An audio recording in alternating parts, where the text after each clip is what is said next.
पुण्यातील हिंजेवाडी परिसरातील वाहतूक कोंडी दूर करण्यासाठी मोठ्या प्रमाणावर कारवाई सुरू आहे।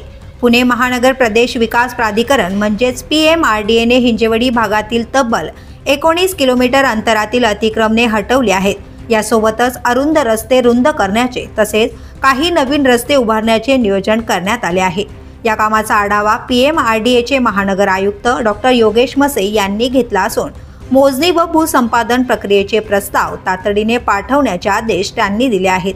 बैठकीला अतिरिक्त महानगर आयुक्त दीपक सिंगला, पोलीस अधीक्षक अमोल झेंडे, मुख्य अभियंता रिनाज पठाण, विकास परवानगी व नियोजन विभागाचे संचालक अविनाश पाटील, डॉ. दीप्ती सूर्यवंशी पाटील, सह आयुक्त हिम्मत खराडे यांच्यासह विविध विभागांचे अधिकारी उपस्थित होते। मुख्यमंत्री देवेंद्र फडणवीस आणि उपमुख्यमंत्री अजित पवार यांनी वाहतूक कोंडी दूर करण्यासाठी आदेश दिल्यानंतर हे प्रयत्न वेगाने सुरू आहेत। लक्ष्मी चौक, पांडवनगर, मारुंजी, पद्मभूषण चौक, विप्रो सर्कल, छत्रपती शिवाजी चौक अशा अनेक महत्त्वाच्या रस्त्यांचे रुंदीकरण आणि पर्यायी मार्गांचा प्रस्ताव पुढे सरकलाय। येत्या आठवड्यात चाकण परिसरातील अतिक्रमण हटवण्याची आणि वाहतूक सुरळीत करण्याची मोठी मोहीम सुरू होणार आहे। पुणे नाशिक रस्ता, चाकण तळेगाव शिक्रापूर मार्ग तसेच औद्योगिक क्षेत्रातील रस्त्यांची दुरुस्ती, ट्रक टर्मिनल आणि बाह्यवळण रस्त्यासंदर्भातही नियोजन करण्यात आले आहे।